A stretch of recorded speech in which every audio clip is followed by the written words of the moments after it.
नमस्कार दोस्तों, मेरा नाम कृष्णा जायसवाल है। प्रॉपर भोपाल की रहने वाली हूँ।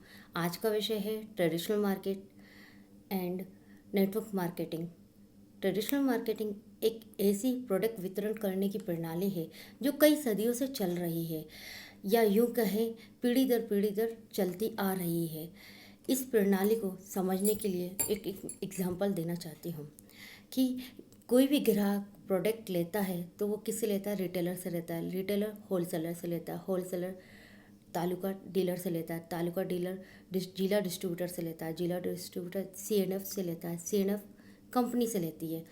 जो और साथ में एक विज्ञापन का खर्चा होता है जिसे हम सेलिब्रिटी के माध्यम से करवाते हैं। जो कंपनी 30 रुपये की लागत रहती है वो कस्टमर को 100 रुपये में पड़ती है। बाकी 70 रुपये ये जो बीच के बिचौली लोग रहते हैं इन लोगों में बढ़ जाता है, जिसके कारण विज्ञापन के माध्यम से सिर्फ 20% ही सेल होती है। 80% सेल तो ग्राहक के माध्यम से ही होती है। फिर भी कस्टमर कष्ट कर करके मर जाता है। यहाँ पर क्वालिटी युक्त प्रोडक्ट नहीं मिलता है। यहाँ मिलावट होने के पूर्णतः चांसेस होते हैं। जस्ट इसके अपोजिट हम डायरेक्ट सेलिंग या नेटवर्क मार्केटिंग की बात करते हैं तो यहाँ पर व्यक्ति जो 30 रुपये की लागत रहती है वो तो रहती है, साथ में डिस्काउंट मिलता है ग्राहक को, और जो 70 रुपये मिल रहा है वही वापस ग्राहक को वापस किया जाता है, जिसके कारण यहाँ वैल्यू फॉर मनी होती है। यहाँ पर डिस्काउंट रहता है। यहाँ पर प्रोडक्ट की क्वालिटी रहती है।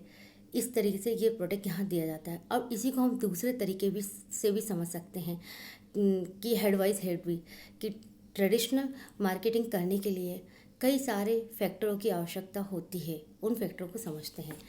सबसे पहले हमें निर्णय लेना पड़ता है किसी भी बिज़नेस को करने के लिए। किसी भी बिज़नेस को करने के निर्णय लेना इतना आसान नहीं होता, मुश्किल होता है कि कौन सा बिज़नेस करें, किस तरीके का बिज़नेस करें जिससे हम ज़्यादा से ज़्यादा लाभ कमा सके।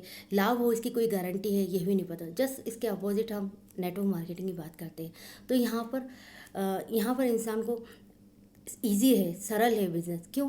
क्योंकि हमें सिर्फ एक दुकान चेंज करनी है। हमें है ना, जो जहाँ से हम अभी तक मार्केट से पैसे दुकान से खरीद रहे थे उस दुकान को चेंज करके हमें नेटवर्क मार्केटिंग से लेना है। तो यहाँ दूसरा पॉइंट की बात करते हैं तो यहाँ पर ह्यूज इन्वेस्टमेंट होता है, जिसके कारण हम इन्वेस्टमेंट ज़्यादा करते हैं। और मगर यहाँ पर जबकि हम नेटवर्क मार्केटिंग की बात करते हैं तो यहाँ इन्वेस्टमेंट नहीं होता। यहाँ पर 0% से हम बिज़नेस कर सकते हैं।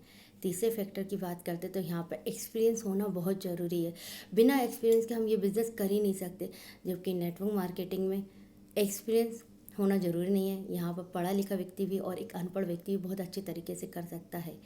यहाँ पर ट्रेनिंग दी जाती है कंपनी की तरफ से, स्पेशल ट्रेनिंग दी जाती है जिससे नेटवर्क मार्केटिंग को वो आगे अच्छे तरीके से कर सकता है। इसका चौथा पॉइंट देखा जाए तो यहाँ पर हमें है ना कि स्थान की ज़रूरत बहुत ज़रूरी है। अगर हम प्लेस नहीं है हमारे पास तो हम ये बिज़नेस कर ही नहीं सकते, जिसका किराया भी हमें देना है, चाहे हमें लाभ हो या हानि, हमें मगर किराया देना कंपलसरी है। जबकि हम नेटवर्क मार्केटिंग की बात करें तो यहाँ पर हमें किराया देने की ज़रूरत नहीं है, यहाँ प्लेस की ज़रूरत नहीं है। हम घर बैठे ये बिज़नेस को बहुत आसानी तरीके से कर सकते हैं। ऑनलाइन के माध्यम से, फेसबुक के माध्यम से भी कर सकते हैं। यदि हम इसका नेक्स्ट पॉइंट करें तो यहाँ पर कर्मचारी होना बहुत ज़रूरी है, लेबर होना बहुत ज़रूरी है ट्रेडिशनल मार्केटिंग में। जबकि नेटवर्क मार्केटिंग में कोई कर्मचारी लेबर की ज़रूरत नहीं होती। यहाँ पर सिर्फ सपोर्ट सिस्टम रहता है। अगर हम ट्रेडिशनल बात से नेक्स्ट पॉइंट की बात करें तो यहाँ कंपटीशन बहुत ज़्यादा रहता है। आपके पास एक्सपीरियंस भी है मगर आपके ही लोग जो ये बिज़नेस आपको करते हुए देखते हैं तो वो भी ये बिज़नेस करने का लगते हैं, जिसके कारण कंपटीशन बहुत ज़्यादा बढ़ जाता है। जबकि नेटवर्क मार्केटिंग में यहाँ ऐसा कंपटीशन नहीं होता, यहाँ कोऑपरेशन होता है। आपका अपलाइन आपके साथ हमेशा हेल्पफुल रहेगा, आपको आगे लेकर चलने तक के लिए तैयार रहेगा। इसका नेक्स्ट पॉइंट बात करते हैं तो यहाँ पर जोखिम बहुत ज़्यादा रहता है, क्योंकि जितना ज़्यादा इन्वेस्टमेंट होगा उतना ज़्यादा ही जोखिम होगा। जबकि नेटवर्क मार्केटिंग में जोखिम कुछ भी नहीं होता, क्योंकि यहाँ इन्वेस्टमेंट ही नहीं है तो जोखिम क्यों होगा। इसके बाद यहाँ पर इन्वेंट्री, नेक्स्ट पॉइंट की बात करते हैं तो यहाँ पर बहुत ज़्यादा इन्वेंट्री रखना पड़ता है।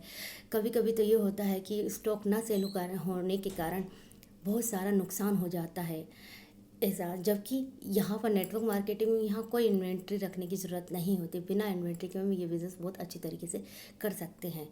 नेक्स्ट पॉइंट की बात करते हैं तो यहाँ पर आउटस्टैंडिंग बहुत ज़्यादा होता है। हम बिना क्रेडिट के ये ट्रेडिशनल मार्केटिंग कर ही नहीं सकते हैं। क्रेडिट देना कंपलसरी रहता है, जिसके कारण हमारा कई बार तो पैसा डूब भी जाता है। जबकि नेटवर्क मार्केटिंग की बात करें तो यहाँ कैश से ही काम होता है। यहाँ उधारी होती ही नहीं है। इसका नेक्स्ट पॉइंट की बात करते हैं, यहाँ ट्रेडिशनल मार्केट में लाभ हो इसकी कोई गारंटी नहीं है, हानि भी हो सकती है। जबकि नेटवर्क मार्केटिंग में हमेशा लाभ ही होता है, हानि नहीं होती है।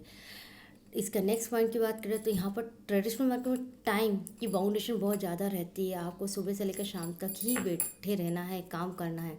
जबकि नेटवर्क मार्केटिंग में आपका कोई बाउंडेशन नहीं है, आपको जब समय मिले तब ये बिज़नेस कर सकते हैं, चाहे रात को, जब समय मिले तब कर सकते हैं। इन्हीं सभी फैक्टरों के कारण ट्रेडिशनल बिजनेस को एक आम व्यक्ति नहीं कर पाता है, जिसके कारण एक 5% अमीर लोग 5% लोग अमीर के अमीर ही हो पा रहे हैं, और 95% लोग ये बिज़नेस ना कर पाने के कारण गरीब के गरीब ही हो पा रहे हैं। इसलिए 21वीं सदी का एक नेटवर्क मार्केटिंग, जिसे हम डायरेक्ट सेलिंग बिजनेस भी बोलते हैं, वो आज की दुनिया का सबसे लार्जेस्ट इंडस्ट्रीज है, जिसको हर कोई व्यक्ति कर रहा है, जिसके माध्यम से हर कोई व्यक्ति अपने सपनों को साकार कर सकता है। ऐसा बिजनेस हर व्यक्ति के लिए पॉसिबल है। यहाँ पर सबसे बड़ी बात है कि पढ़ाई का कोई बाउंडेशन नहीं रहता, चाहे जो भी जिस तरीके से है वैसा कर सकता है। इसी के साथ मैं अपनी वाणी को विराम देती हूँ। धन्यवाद।